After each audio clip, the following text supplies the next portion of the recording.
Oke. Baik, kita lanjut ya. So, kita lanjut, why do we need to publish a journal? Nah, yang pertama itu kita dengan mempublikasi jurnal, first we can promote our campus. Jadi kita untuk mempromokan kampus kita gitu ya. And then the next one is sharing our research results. Jadi kita mempromosikan, mempublikasikan apa hasil penelitian kita.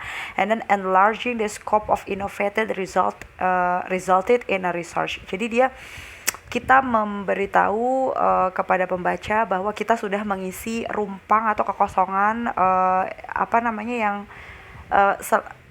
rumpang atau kekosongan penelitian yang sudah dilakukan sebelumnya kayak gitu. Jadi inovasi apa yang sudah kita lakukan. And then it's for academic reputations, untuk reputasi akademik. Filling the gap, knowledge gaps, itu sama tadi ya.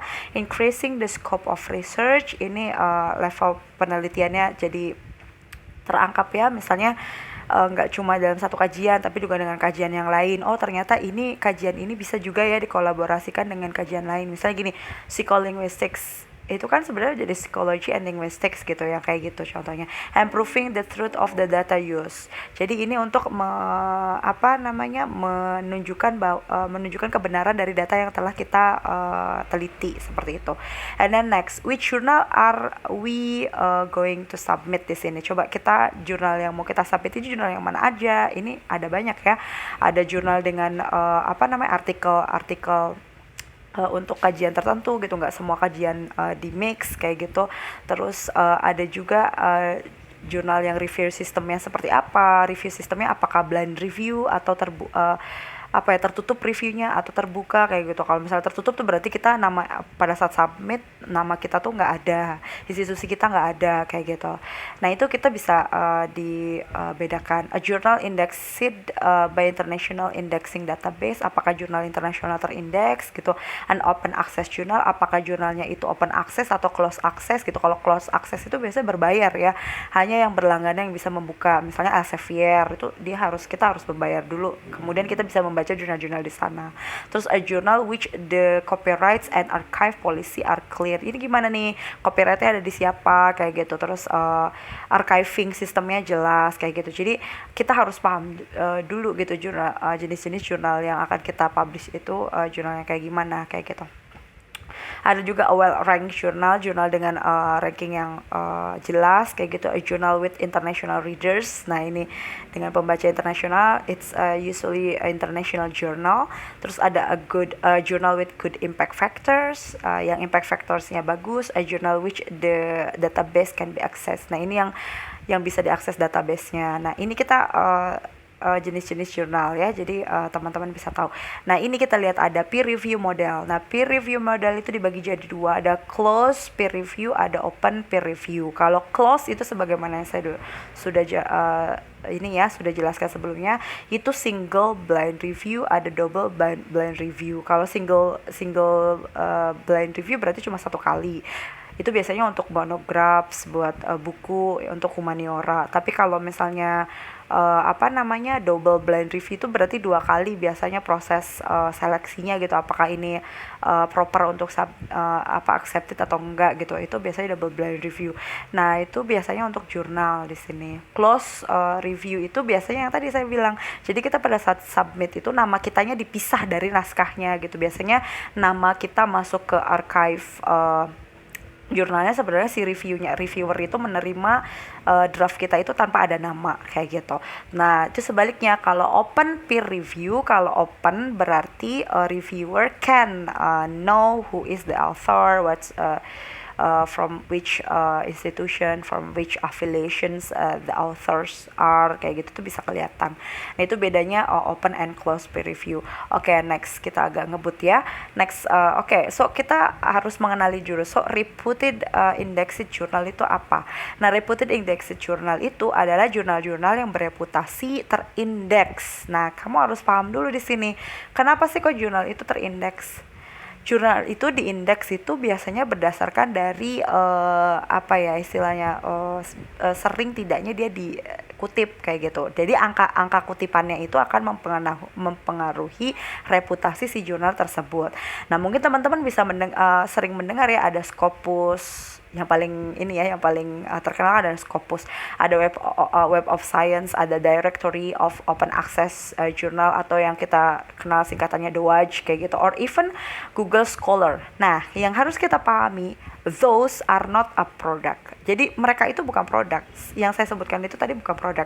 Or even publishers. Mereka bukan publishers to publish our journal. Jadi mereka itu sebenarnya peranking aja gitu. Mereka itu peranking peranking jurnal aja gitu, dilihat dari citasinya.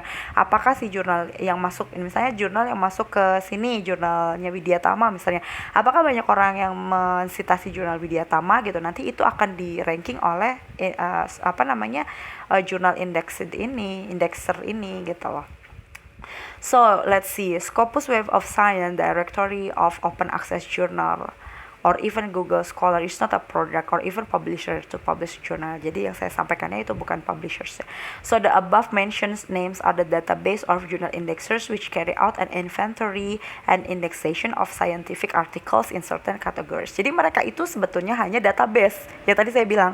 Jadi mereka tuh hanya database dari jurnal-jurnal dengan dengan indeks citasinya kayak gitu. Jadi bukan publikasi, bukan. Kalau Scopus itu dia hanya mengindeks bagaimana suatu jurnal itu angka citasinya.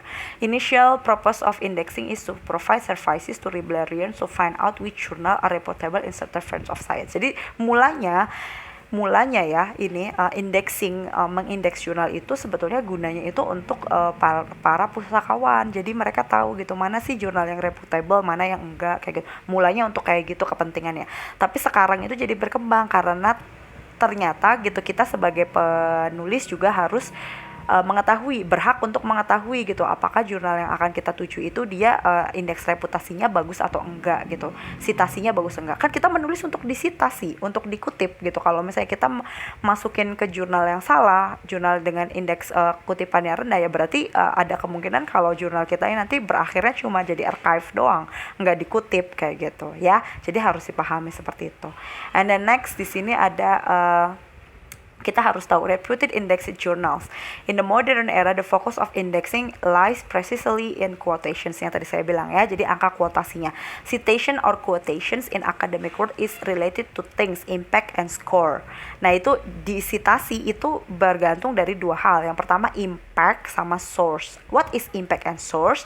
Impact, the more frequently cited, the more significant the contribution of article or journal. Jadi kalau impact itu dilihat dari impact factor. Yang namanya impact factor itu bisa dilihat dari angka kutipannya. Jadi kalau misalnya semakin banyak dikutip itu jurnal, berarti itu angka impactnya itu semakin tinggi. Berarti kegunaan jurnalnya itu semakin baik, kegunaan jurnalnya semakin diperlukan kayak gitu.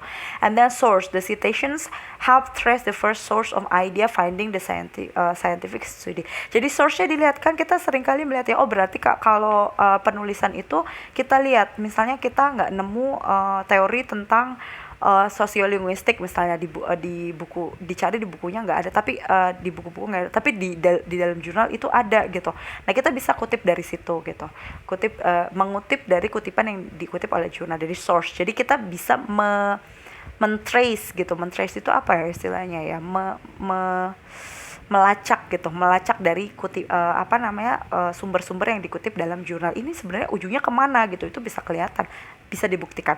Jadi nanti misalnya dari tahun ini misalnya ada Janet Holmes, bukunya Janet Holmes itu kan yang terbaru kalau nggak salah 2000 berapa ya, 2012 gitu ya Janet Holmes itu. Aduh saya lupa, ini pokoknya ada di trace. Tapi ternyata ada juga Janet Holmes yang dikeluarkan pada tahun 2002 kayak gitu. Nah itu tuh bisa di-trace gitu. Jadi latence-nya itu di mana nih gitu, yang mana kayak gitu. So it search. Based on the impact factors, the journal are ranked with the rank it's called quartiles. These quartiles rank the journals from highest to lowest based on their impact factor or impact index. Jadi gini, yang tadi itu impact and source itu kemudian di ranking lah gitu si jurnal berdasarkan dua yang tadi. Perankingan itu disebut kuartil, yang kita sebut kemudian dengan Q1, Q2, Q3, Q4.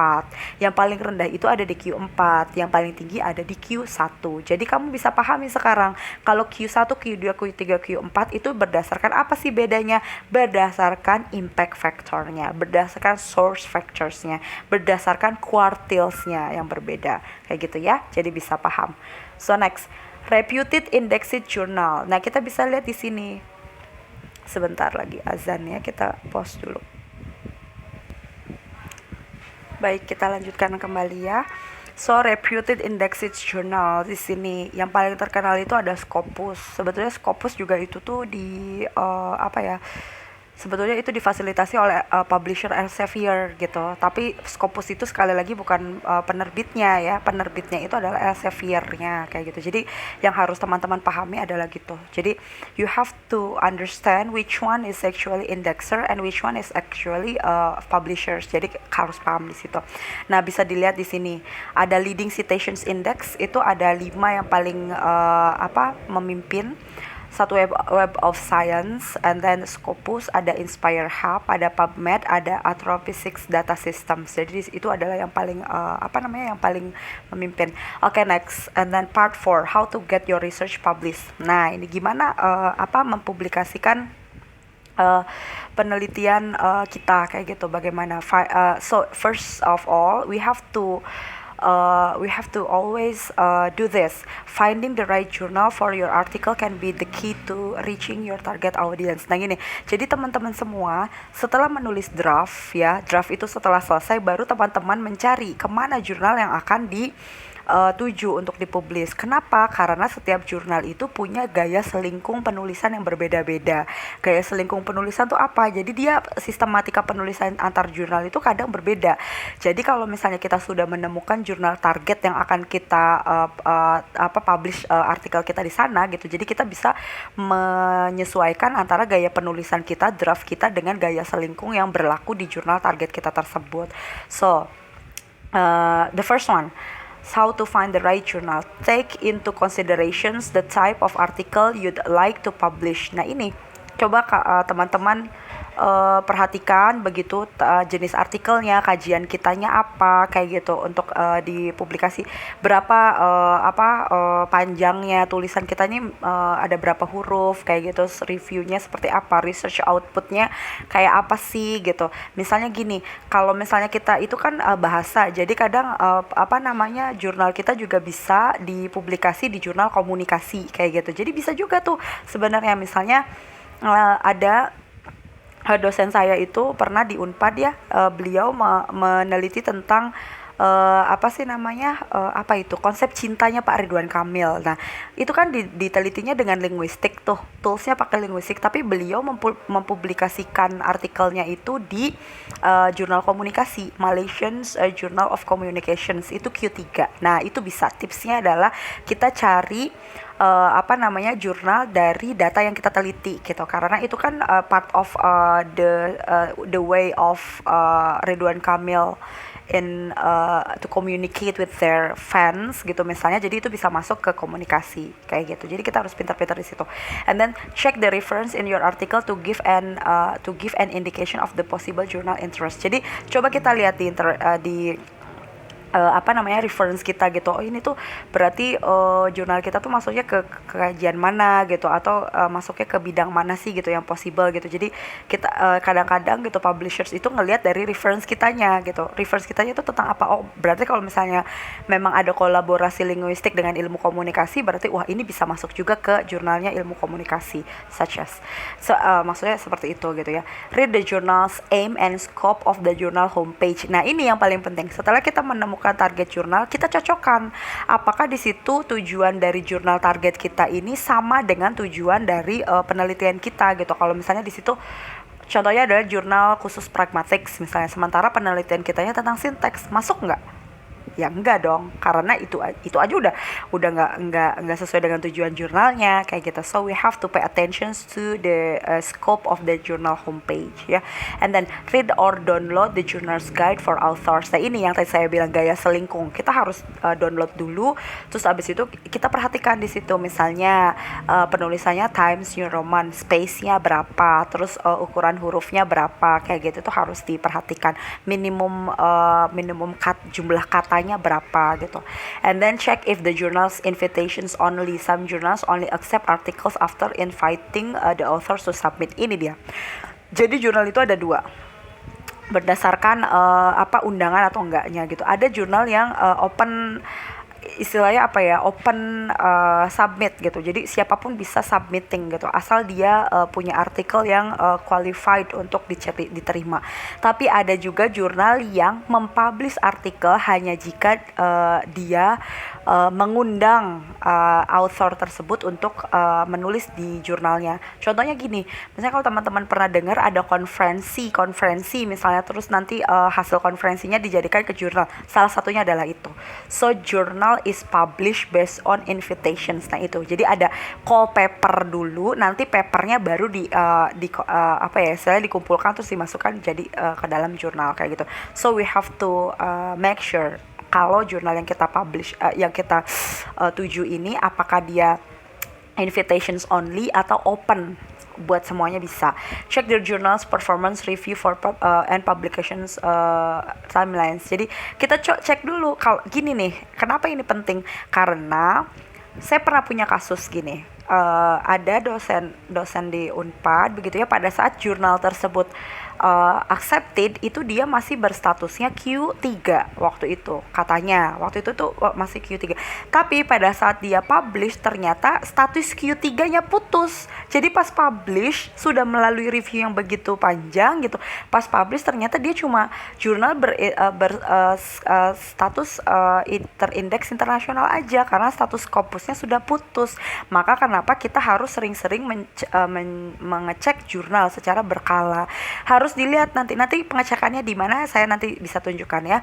Jadi pengecekannya di mana, misalnya dia terindeks Scopus itu dari tahun kapan sampai tahun kapan gitu. Kalau misalnya kamu mau publikasi, apply-nya mau submit-nya itu di tahun-tahun yang mau dia selesai status Scopusnya, mendingan hindari. Kamu carinya yang masih yang umurnya masih panjang aja gitu loh. And then submit your paper to only one journal at time. Ini beda. Jurnal kamu nggak bisa, kalau kamu submit draft itu di lebih dari satu jurnal publishers, itu nggak boleh. Kamu harus submit satu draft itu hanya untuk satu publishers, nggak boleh jadi dua. Itu akan repot nanti, kaitannya itu nanti ke orisinilnya